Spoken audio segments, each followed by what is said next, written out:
Bonjour. Que savez-vous sur une adresse IP, un serveur, un VPN, un data center, le cloud, et la vitesse down et up de téléchargement?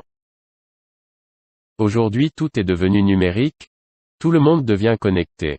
On se connecte aux réseaux sociaux, aux sites web, aux plateformes de services, et aux applications de messagerie et de voice-over IP ou vision-over IP, pour communiquer à distance avec sa famille, ses amis, ou organiser une réunion de travail online. Une adresse IP est une adresse Internet. Aujourd'hui il y a deux versions. IP version 4 est un nombre binaire de 32 bits. Bit veut dire binary digit, c'est-à-dire 0 ou 1. Pour faciliter la lecture humaine, on les écrit sous forme de 4 chiffres décimaux, un pour chaque groupe de 8 bits. Pour 32 bits le nombre d'adresses possibles est de 2 puissance 32, ce qui fait environ 4 milliards d'adresses. Parmi ces adresses, 18 millions sont réservées à l'usage dans des réseaux privés comme l'intranet ou le Wi-Fi domestique, et elles ne sont pas routables dans l'Internet public. IP version 4 a vu le jour en 1981. Une adresse IP version 6 est un nombre binaire de 128 bits. Du fait que 128 bits correspondent à 32 groupes de 4 bits, il est plus aisé de les écrire dans la base 16, sous forme de 32 chiffres hexadécimaux, un pour chaque groupe de 4 bits. Pour 128 bits le nombre d'adresses possibles est de 2 puissance 128, ce qui fait environ 340 milliards d'adresses. Parmi ces adresses, 18 milliards de milliards, dites link local address, sont réservées aux réseaux privés comme celle de l'IP version 4 utilisée pour les intranets et le Wi-Fi domestique.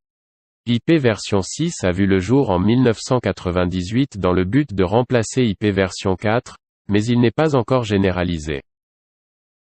Un serveur est un ordinateur, ou un système logiciel qui fournit des ressources, des données, des services ou des logiciels, à d'autres ordinateurs appelés clients, et cela à travers un réseau.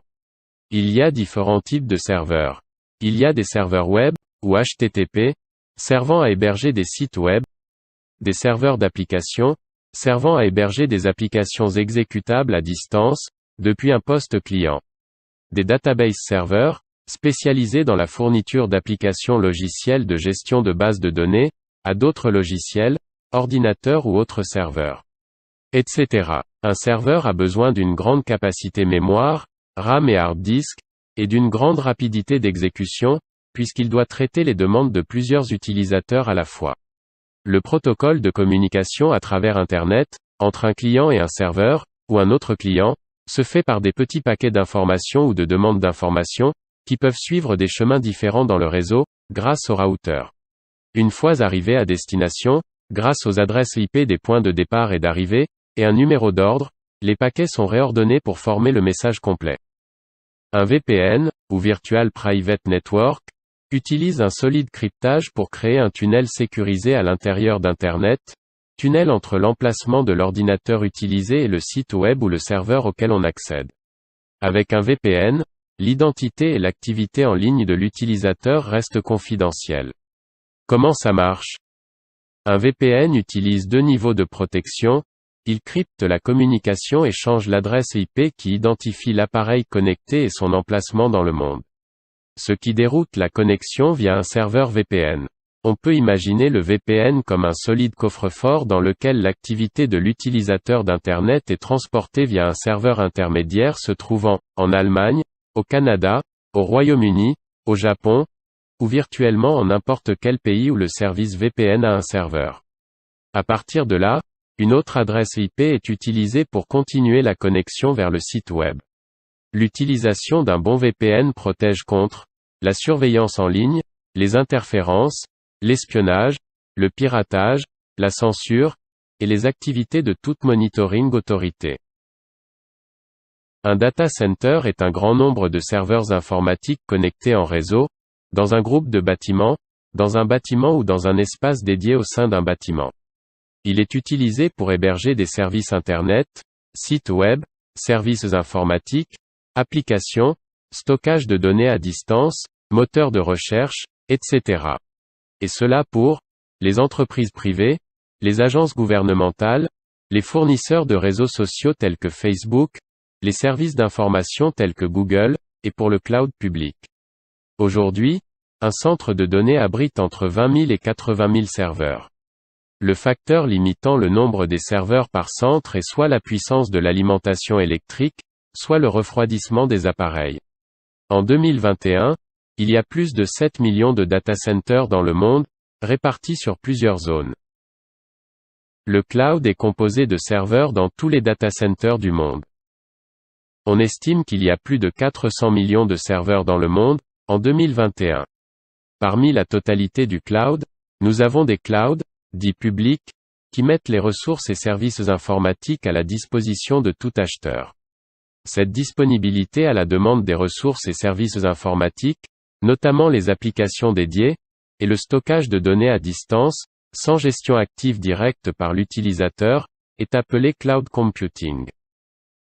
Sur Internet, vous téléchargez des informations dans deux directions, down et up. Chaque connexion aura des vitesses de téléchargement down et up différentes. Ces vitesses sont mesurées par la quantité de data que votre connexion peut transférer par seconde, donnée en mégabits par seconde. Mégabit signifie millions de bits par seconde, un bit c'est le chiffre binaire 0 ou 1. Les vitesses de transfert mesurent le débit avec lequel un fournisseur fournit des données Internet à votre domicile à partir d'un serveur, sous forme de texte, d'images, de vidéos, de fichiers audio. Pour regarder des films HD, jouer à des jeux vidéo, ou faire des vidéoconférences, il est recommandé d'avoir au moins une vitesse de téléchargement down de 10 mégabits par seconde, et une vitesse de téléchargement up de 3 mégabits par seconde, et cela pour chaque appareil connecté. Tandis qu'une vidéo en streaming 4K, très haute définition, demande au moins 25 mégabits par seconde, par appareil connecté. Pour terminer cette vidéo, je signale qu'il existe des applications en ligne pour tester ces vitesses, comme par exemple, Speedtest et TestMy. Le dernier, fournit en plus une comparaison des valeurs obtenues, à la moyenne locale, celle de votre ville, de votre pays, et du monde.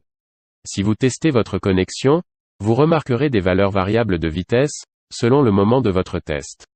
C'est parce qu'elle dépend du débit du point source local, câble, point d'accès mobile, routeur Wi-Fi, du nombre de personnes online en même temps, qui partagent le même débit, et du contenu utilisé par chacune, texte, image, conversation, vidéo.